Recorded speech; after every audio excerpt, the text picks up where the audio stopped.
नमस्कार, बहुत स्वागत है आपका देश न्यूज में और मैं हूं आपके साथ मनीष कुमार। उत्तर प्रदेश लोकसभा चुनाव के लिए बहुजन समाज पार्टी ने प्रत्याशियों की पहली सूची जारी कर दी है। बसपा ने पहली सूची में 16 उम्मीदवारों का ऐलान किया है। इनमें 7 मुस्लिम चेहरे शामिल है। रामपुर से जीशान खां को, सहारनपुर से माजिद अली और मुरादाबाद से इरफान सैफी को टिकट दिया गया है। और इस चुनाव में बसपा ने किसी पार्टी के साथ संगठन नहीं किया है। मायावती ने अकेले ही चुनाव लड़ने का ऐलान किया है और 2019 में बसपा ने सपा और रालोद के साथ में गठबंधन किया था और उनके साथ में चुनाव लड़ा था, जिसमें बसपा ने 10 सीटों पर जीत दर्ज की थी।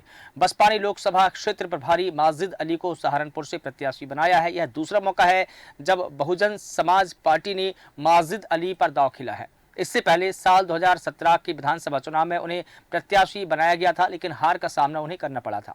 इस सीट पर मुस्लिमों की संख्या अधिक होने के चलते मुस्लिम बाहुल्य माना जाता है और इसके अलावा दलितों की संख्या भी काफी ठीक ठाक है। बसपा ने मुस्लिम और दलित समीकरण को देखते हुए माजिद अली को प्रत्याशी बनाया है। और बात की जाए पिछले चुनाव की, तो परिणाम पर अगर नजर डालें तो बसपा ने से सांसद फजलुर रहमान ने ही यहां पर बाजी मारी थी और यह तब सीट जीती थी जब पूरे देश में मोदी लहर चल रही थी। उस वक्त भी बसपा ने ये सीट जीती थी और इसके बावजूद भी बसपा प्रत्याशी यहां से जीत हासिल कर बीजेपी को चुनौती दी थी। माजिद अली का कहना है कि रोजगार के मुद्दे पर इस बार का चुनाव लड़ा जाएगा। बता दें कि बीएसपी ने अब इस सूची में मुसलमान कार्ड खिला है, क्योंकि जिस सूची में 16 उम्मीदवारों की घोषणा मायावती ने की है, उनमें से सर्वाधिक 7 उम्मीदवार बस मुसलमान बनाए गए हैं।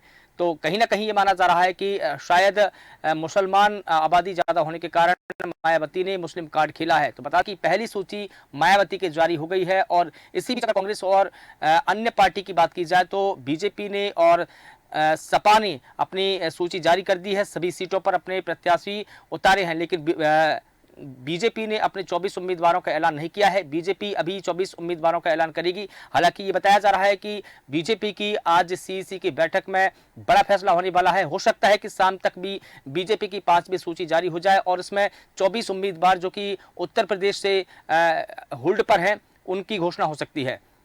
तो बता दें कि बीएसपी ने सपा और रालोद के साथ इस बार गठबंधन नहीं किया है। 2019 के चुनाव में बसपा ने इन दोनों पार्टियों के साथ में गठबंधन किया था और पहली सूची अब जारी हो चुकी है उम्मीदवारों की बसपा की। और इस पूरी खबर पर अधिक जानकारी के लिए हमारे साथ में हमारे जो राजनीतिक विश्लेषक है शमशेर सिंह, वो जुड़ चुके हैं। सर, आपका बहुत स्वागत करूंगा। आपसे यही जानना चाहूंगा कि बीएसपी ने अपनी पहली सूची जारी कर दी है और इसमें सर्वाधिक मुसलमान उम्मीदवारों को टिकट दिए गए हैं, तो क्या ये माना जाए कि अब मायावती मुस्लिम कार्ड के सहारे पर है? शमशेर जी, तो शायद शमशेर जी से संपर्क नहीं बन पा रहा है। तो बता दें कि रामपुर से जीशान को उम्मीदवार बनाया गया है, सहारनपुर से माजिद अली को टिकट मिला है, बिजनौर से चौधरी विजेंद्र पर बीएसपी ने भरोसा जताया है। इस प्रकार से बीएसपी ने 16 उम्मीदवारों को उतारा है। बता दें कि बहुजन समाज पार्टी की पहली सूची जारी हो चुकी है। पश्चिम यूपी में मायावती ने मुसलमान कार्ड खिला है। मायावती का की पहली सूची में 16 लोगों की सूची में 7 मुसलमान चेहरे हैं। और बता दें कि रामपुर से जीशान को उम्मीदवार बनाया गया है, सहारनपुर से माजिद अली को टिकट मिला है, बिजनौर से चौधरी विजेंद्र पर भरोसा जताया है। इस प्रकार से अगर देखा जाए तो उत्तर प्रदेश लोकसभा चुनाव के लिए बहुजन समाज पार्टी की ये पहली सूची है। और बता दें कि बसपा ने पहली सूची में 16 उम्मीदवारों का ऐलान किया है। इनमें से 7 मुस्लिम चेहरे शामिल हैं। रामपुर से जीशान खां, सहारनपुर से माजिद अली और मुरादाबाद से इरफान सैफी को टिकट दिया गया है। और इस चुनाव में बसपा ने किसी पार्टी के साथ गठबंधन नहीं किया है। और इस पूरी खबर पर अधिक जानकारी देने के लिए हमारे साथ में शमशेर जी, जो कि राजनीतिक विश्लेषक है, वो हमारे साथ में जुड़ गए हैं। सर, बहुत स्वागत करूंगा आपसे। लेकिन सबसे पहले यही जानना चाहता हूं कि क्या मायावती ने पहली सूची में मुसलमान कार्ड खींचने की कोशिश की है? जी नमस्कार, मैं शमशेर गाजीपुरी बोल रहा हूँ जी। सबसे पहले मैं इधर उधर घुमा के नहीं, बिल्कुल साफ बात कर रहा हूँ कि इससे पहले आपने विधानसभा में देखा होगा जी, तो कई लोगों ने हमसे पूछा था कि इतना टिकट दे रही है मायावती जी मुसलमानों को, तो इसका रुझान क्या होगा। तो मैंने कहा कि 1 से 5 सीटें आएंगी। बिल्कुल मैंने खुल के लिखा था, अगर कहीं होगा रिकॉर्डिंग तो मेरा देखिएगा। मैं पहले ही बता दिया था कि इसमें ये जो वोटिंग जो हो रही है, मायावती ने 3 से 4 बार, हम्म उसके विधानसभा में एक भी विधायक ना हो, जबकि दलित वोट आज भी उनके साथ है। लेकिन उन्होंने अपने आप को बंद कमरे में रखा, खुल के सामने नहीं आया। नेता का मतलब होता है जेल जाना पड़े जेल जाइए, फ्रंट में आइए, लोगों के बीच जाइए। इनकी राजनीति इन्हीं के साथ एक वैसी है मुस्लिम समाज के, वो हमेशा तेलंगाना में रहते हैं, और जब वोटिंग का बात आएगी तो यूपी बिहार में चले आते हैं। तो ऐसी राजनीति तुच्छ राजनीति के लोगों की बात है। इसलिए मुसलमानों जो मुसलमानों का ये जो 7 टिकट या 8 टिकट जो भी दे रही है, हमको नहीं लग रहा कि इससे कोई फायदा होगा। हाँ, दलित वोट जो है वो तो जाएगा ही बसपा को, कुछ दलित वोट डाइवर्ट हो जाएगा, चाहे वो कांग्रेस को, बीजेपी को, ज्यादातर बीजेपी को डाइवर्ट हो रहा। बिल्कुल ठीक है। हमारे साथ में हमारे संवाददाता ज्ञानेश्वर वर्मा जुड़ गए हैं। ज्ञानेश्वर, बीएसपी ने अपनी पहली सूची जारी की है, इसमें 16 उम्मीदवारों का ऐलान किया है, लेकिन जिन सूची में सर्वाधिक 7 मुस्लिम कैंडिडेट को उतारा है, तो क्या ये माना जाए कि उत्तर प्रदेश में मायावती अब मुसलमान कार्ड खिल रही है? हाँ मनीष जी, बिल्कुल आप सही कह रहे हो। कहीं ना कहीं देखिए, उत्तर प्रदेश में जहाँ लगातार अन्य पार्टियां जो हैं वो 1, 2, 3, 4 सूचियां लगातार जारी कर रहे हैं, लेकिन देखिए मायावती ने जो है कई दिनों के बाद में आज जो है 24 तारीख को पहली सूची जारी की है। और उनमें अगर हम देखें मनीष जी, तो 16 जो उम्मीदवार हैं, जो 16 लोगों में अगर हम देखें तो सहारनपुर हो गया है, अब चाहे हम बात करें ये आंवला की बात करें या पीलीभीत की बात करें या रामपुर की बात करें, तो कहीं ना कहीं मायावती को ऐसा लगता है मनीष जी कि शायद जो हमारे मुस्लिम है, जो मुस्लिम हमारा नेता है, उस पर जनता ज्यादा विश्वास कर रही है। और शायद उसी को लेकर इन्होंने जो 16 में से 7 उम्मीदवार जो इनके हैं वो मुस्लिम है, तो कहीं ना कहीं उनको शायद जो मुस्लिम पर भरोसा है कि जो ये क्षेत्रीय जनता है वो मुस्लिम कार्ड इन्होंने चुनाव, लोकसभा चुनाव में फेंका है। तो उसका कहीं ना कहीं देखिए मनीष जी, देखिए अगर हम बात करें तो अन्य पार्टियां जो गठबंधन कर रही थी, मायावती और अखिलेश यादव लगातार कह रहे थे शायद मायावती भी हमारे साथ है, कांग्रेस के साथ है, लेकिन मायावती ने क्या सोच के आखिर में कोई गठबंधन नहीं किया और वो अकेले दम पर चुनाव लड़ना चाहती हैं। तो कहीं ना कहीं मनीष जी देखे तो उनको ये लगता है देखिए कि शायद हमको जो है, हमारे ऊपर जो जनता है, चाहे वो मुस्लिम हो, चाहे वो SC ST हो, वो हम पर विश्वास करता है। और शायद उसको कहीं ना कहीं देखें अगले चुनाव में फायदा हुआ था, क्योंकि जब समाजवादी पार्टी और मायावती का गठबंधन हुआ था उसमें भी कहीं न कहीं मायावती को फायदा हुआ था। शायद इन्हीं सारे चीजों को लेकर उनको ये लगता है अगर मैं गठबंधन ना करके अकेले चुनाव लड़ती हूँ तो उसको फायदा होगा। अब मनीष जी देखना ये होगा कि इस चुनाव, लोकसभा चुनाव में आखिर हकीकत में मायावती को कितनी सीटें मिलती हैं। अब आप देखिए सहारनपुर में जो है माजिद अली को उतारा गया है, वहीं अगर हम बात करें तो मुरादाबाद से जो है मोहम्मद इरफान अली सैफी को उतारा गया और रामपुर से जीशान खां को, और हम बात करें तो अमरोहा से मुजादिस हुसैन को, तो इस तरीके से संभल से भी शोहरत अली, और हम बात करें तो आंवला से आबिद अली। तो इस तरीके से कहीं न कहीं उनको लगता है कि जो हमारी इस जिले में है वहाँ कहीं न कहीं जो हमारे वोटर हैं वो शायद मुस्लिम पर विश्वास कर रहे हैं। तो इसी को लेकर क्या उनकी सोच रही है, और उन्होंने 16 कैंडिडेटों में मनीष जी जो है उन्होंने 7 कैंडिडेट मुस्लिम के हैं। अब बड़ा फर्क ये देखने को मिलेगा कि इस चुनाव में आखिर जनता किस पर विश्वास करती है, वो कांग्रेस के साथ जाना पसंद करेगी। बिल्कुल ठीक है, लेकिन एक सवाल और है इसी से जुड़ा हुआ, क्या मायावती अपनी जो मुस्लिम छवि है उसको साफ करने की कोशिश कर रही है? क्योंकि जिस प्रकार से हमने पिछला घटनाक्रम देखा कि दानिश अली को जिस प्रकार से उन्होंने उनके ऊपर टिप्पणी हुई संसद के अंदर, तब भी मायावती ने उनकी टिप्पणी को लेकर की कोई सफाई नहीं दी, पार्टी की तरफ से कोई बयान नहीं दिया, अपनी तरफ से कोई बयान नहीं दिया, यानी कि अपने सांसद का बचाव नहीं किया। रमेश बिधूड़ी ने उन पर टिप्पणी की थी, उसको लेकर वो हमेशा बैकफुट पर रही और ये कहा जाने लगा कि शायद मायावती अब कुछ नहीं बोलेगी। इससे वो आहत हुए और कांग्रेस पार्टी में चले गए। ये छवि जब मायावती की बनी तो क्या ये छवि को सुधारने के लिए अधिकतर मुसलमानों को टिकट दिया गया है? नहीं, एक चीज बता दूं मनीष जी, देखिए उत्तर प्रदेश में शासन आज भी हो या कल भी हो, अगर लोग याद करते हैं तो मायावती का, कि कहीं ना कहीं मायावती का आज भी, मैं जब मैं क्षेत्र में रहता हूँ, जनता से बात करता हूँ, तो कहते हैं कि देखिए बीजेपी है, ठीक है, वो अपने तरीके से काम कर रही, लेकिन जो मायावती का काम था उसमें अधिकारी डरता था, और अधिकारी जो है कहीं ना कहीं वो चाहे पैसे की लेने की बात हो, वो नहीं लेता था उस समय। तो मायावती का खौफ जो है वो आज भी जो है वो जनता के बीच में है, तो उनका विश्वास है। वो अलग चीज है कि वो जो चुनाव के समय वो किस पर जो है अपना जो है भरोसा जताती है। अब जैसे उनको ये लगता है कि जनता शायद यहाँ पे मुस्लिम बहुजन है और यहाँ पे एससी है, तो उस पर इसको लेकर वो कहीं ना कहीं जो दांव पेच खेल रही हैं, उम्मीदवार जो बढ़ा रही हैं लगातार मुस्लिम, तो उनको ये भरोसा है शायद मुस्लिम की संख्या ज्यादा है, इस वजह से वो मुस्लिम को टिकट दे रही हैं। वहीं हम बात करें एससी एसटी, बीएसपी इसीलिए जानती है वोटर, क्योंकि मायावती पे जो एससी एसटी बहुत भरोसा करता है कि हम बहन जो क्यों लाएंगे। और कहीं ना कहीं ये बात जो है, अगर हम बात करें कानून व्यवस्था की, तो उसमें कोई डाउट नहीं है मनीष जी कि उत्तर प्रदेश में मायावती का लैंड शासन जो है, लैंड ऑर्डर जाना जाता है। बिल्कुल, लेकिन ज्ञानेश्वर जी फील्ड पे मायावती की क्या तैयारी है बिल्कुल नहीं दिखाई दे रही है। जिस प्रकार से हम बीजेपी की तैयारियों की बात करें या कांग्रेस की तैयारियों की बात करें या समाजवादी पार्टी की तैयारियों की बात करें, उस प्रकार से ना तो मायावती फील्ड पर है, ना ही मायावती की एक आध रैली देखने को मिली है, ना ही उन्होंने दूसरी पार्टियों की तरह अपनी तैयारियों का कोई जनता के सामने खाका रखा है। क्या माना जाए कि मायावती चुनाव लड़ रही है या चुनाव लड़ने की औपचारिकता दिखा रही है? महेश जी बिल्कुल आपने सही कहा, ये तो बिल्कुल हकीकत है, क्योंकि लगातार लोग कह रहे हैं कि जो है मायावती अपनी पार्टी को खत्म कर रही लग रहा है, क्योंकि उनका जो है जनता के बीच कहीं नहीं जाना, ना उनके किसी नेता का जाना। आखिर इसका क्या कारण है? वो कहीं ना कहीं उनको लगता है शायद कि जनता हम पर ज्यादा विश्वास कर रही है, शायद यही कारण वो कभी कभी इंसान को ये लगता है कि शायद मैंने जो काम किए वो आज भी काम आएंगे। लेकिन आप जनता के बीच में जाएंगे, अपनी बातों को रखेंगे और सुनेंगे तभी तो। लेकिन क्या खौफ है, क्या कारण है, क्यों नहीं जनता के बीच में, या ज्यादा ओवर कॉन्फिडेंस है? ये बिल्कुल अच्छा सवाल है। बिल्कुल ठीक है, शमशेर जी आपके पास में लौटकर आना चाहूंगा कि मायावती ने अकेले ही चुनाव लड़ने का जो फैसला किया है, कितना सही है यह फैसला? क्या ऐसे समय में जब पूरे देश में मोदी की लहर चल रही हो या बीजेपी की लहर चल रही हो, पूरा देश अब बीजेपी के एक तरीके से कब्जे में चला गया है, ऐसा कहा जा रहा है, मैं नहीं कह रहा हूं, ऐसा राजनीतिक विश्लेषक मानते हैं, ऐसे में क्या मायावती को गठबंधन के साथ नहीं आना चाहिए था?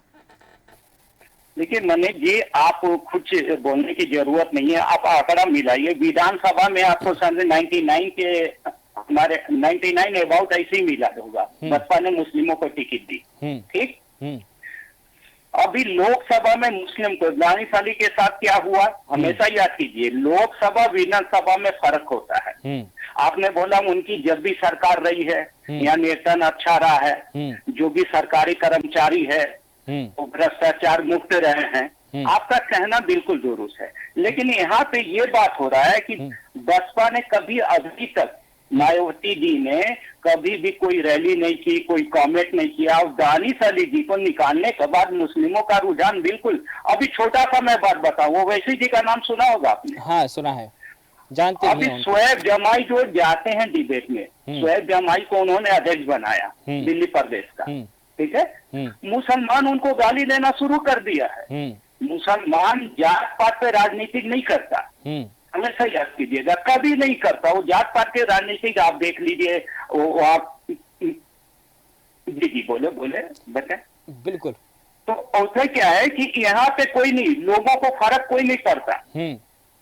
मायावती का दलित वोट जाएगा, अजियारा का दलित भाजपा के तरफ या और किसी पार्टी के तरफ डाइवर्ट हो चुका है, क्योंकि उनको भी ये टीम समझ रखी है। उनको कोई नहीं जानता कि बसपा लौट के वापस आएगी, क्योंकि विधानसभा में क्या हाल हुआ वो सब देख लिया। और आजकल गठबंधन की सरकार चल रही है, अकेला लड़ाई लड़ना, अकेला फाइट करना, वो हमको भी मालूम है मनीष जी, आपको भी मालूम है कि क्या होने वाला है।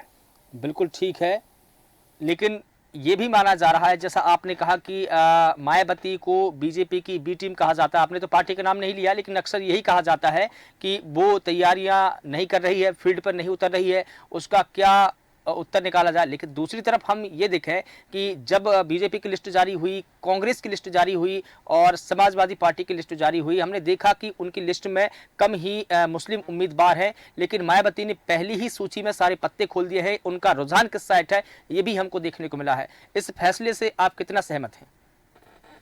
बिल्कुल। देखिए, जनरली हम लोग अगर पत्रकारिता से जुड़े हैं, अगर उसमें बात करें, सामाजिक बात करते हैं हम लोग, पॉलिटिशियन एकदम पॉलिटिशियन को हटा दे, राजनीतिक बात नहीं हो रही है, तो यहाँ बिल्कुल साफ है कि कोई उसके तरफ नहीं है, ना ओवैसी के तरफ जाएंगे ना बसपा के तरफ। विधानसभा का हालत जो देखा, आप इधर देख रहे हैं, मायावती किसी के तरफ ही नहीं, कभी कोई कमेंट नहीं, कोई रुझान नहीं, कभी किसी के बारे में कुछ कहा ही नहीं। दलितों के ऊपर जो हो रहा या मुसलमानों के साथ जो हो रहा, इन्होंने ब्लेम भी लाएगा पिछला बार की मुसलमानों ने वोट नहीं दिया। अरे क्यों वोट देगा? ठीक है। अच्छा, एक और सवाल आपसे जानना चाहता हूं कि जैसे कि 7 मुसलमानों को पहली सूची में टिकट दे दिया, इसका सामाजिक इफेक्ट कितना पड़ सकता है? क्या मुस्लिम वोटर है मायावती की ओर अग्रसर होंगे, ये देखकर कि शायद मायावती की पार्टी बहुजन समाज पार्टी है वो अब तवज्जो देने लगी है मुस्लिम वोटरों को या मुस्लिम उम्मीदवारों को? नहीं, देखिए, आप विधानसभा से मिलाइए, लोकसभा है, दानिश अली है या किसी भी मैटर को उन्होंने कभी कहा, इससे पहले भी ब्लेम लगा, वो मुस्लिमों ने वोट नहीं किया, क्योंकि बसपा सपा की जो राजनीति है सिर्फ मुस्लिम दलित पे है टोटल।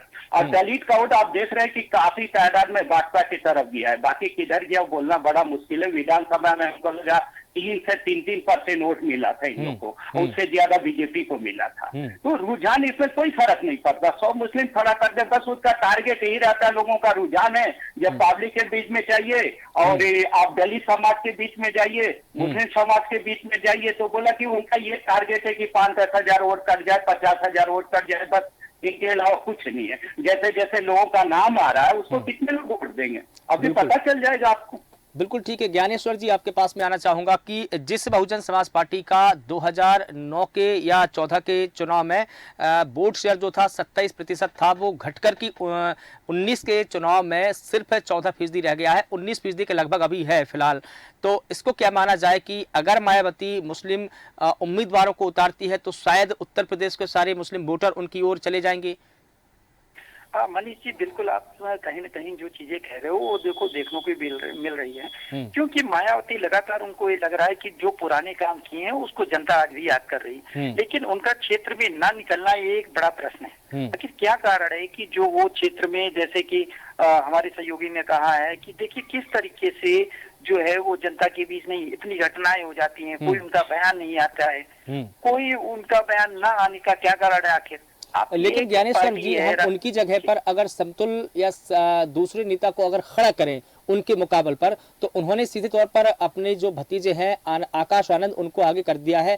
हर एक राजनीतिक इशू पर वो टिप्पणी करते हैं, ट्वीट करते हैं, हर एक सामाजिक मुद्दे पर अपनी राय रखते हैं, और इसके अलावा जितनी भी दलितों के साथ में घटनाएं होती है, दूसरे समाज के साथ घटनाएं होती है, बाकायदा उस पर टिप्पणी करते हैं, ट्वीट करते हैं।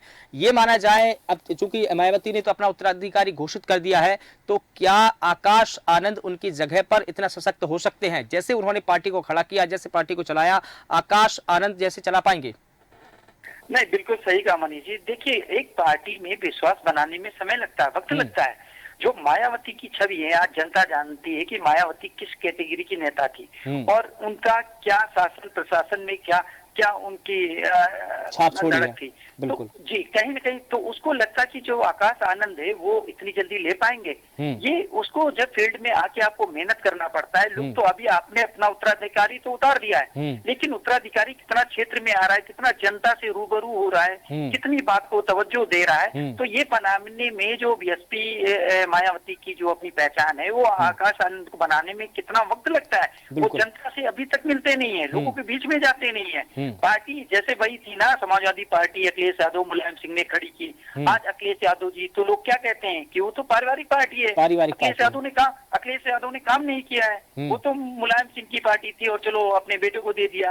तो वही है ना कि मुलायम सिंह, अखिलेश यादव कितना क्षेत्र में रहते हैं, जनता के बीच कितना जाते हैं। तो इसी तरीके से मायावती अगर लगातार, इन्होंने उत्तर प्रदेश में मुख्यमंत्री रही हैं, लोग उनको जान चुके थे। आज बिल्कुल ठीक है, लेकिन समाजवादी पार्टी से बहुजन समाज पार्टी से ज्यादा समाजवादी पार्टी पर परिवारवाद के आरोप लगे हैं। लेकिन जब मायावती ने आकाश को आगे किया, उनको अपना उत्तराधिकारी घोषित किया, तब इस बात पर उन्होंने खुद मोहर लगवा दी कि वो भी शायद परिवारवाद की परिपाटी में बिल्कुल ढल चुकी हैं और वो भी अब परिवारवादी हो चुकी हैं। ये तब नहीं था जब आकाश आनंद को उन्होंने उत्तराधिकारी घोषित किया था, उसके बाद से ये टिप्पणी की जाने लगी। अब सवाल यह है कि क्या आकाश आनंद यूथ कैडर को खड़ा कर पाएंगे जैसे मायावती ने खड़ा किया था? मनीष जी देखिए, कोई भी आप भी जानते हो, जब पिता की संपत्ति अगर पिता नहीं रहते हैं तो वो या उत्तराधिकारी उनका बेटा ही होता है। तो इसमें तो कहीं ना कहीं कोई बात ऐसी नहीं है कि ठीक है मुलायम सिंह ने अखिलेश यादव को दे दिया, लेकिन अखिलेश यादव के साथ साथ में उनके रिश्तेदार हैं। अब सोचिए विधायक सांसद सब उन्हीं के घर के हैं, तब विकास संभव नहीं हो सकता। लेकिन एक दो व्यक्ति है जो पार्टी को आगे बढ़ा रहा है, मेहनत कर रहा है, तो उसमें कोई गलत बात भी नहीं है मेरे हिसाब से। या जनता की राय जब हम लोग पूछते हैं तो उनका कहना ठीक है सर, चूंकि हमारे पास में समय का अभाव है, एक अंतिम टिप्पणी 5 सेकंड की चाहूंगा। मायावती कितनी सक्सेस हो सकती है 2024 के लोकसभा चुनाव में? देखिए मनीष जी, कहीं न कहीं मायावती को अपनी पार्टी पर और अपने ऊपर विश्वास है। उनको ये लगता है कि दलित वोटर हमारा और मुस्लिम वोटर हमारा है, वो कहीं नहीं जाएगा।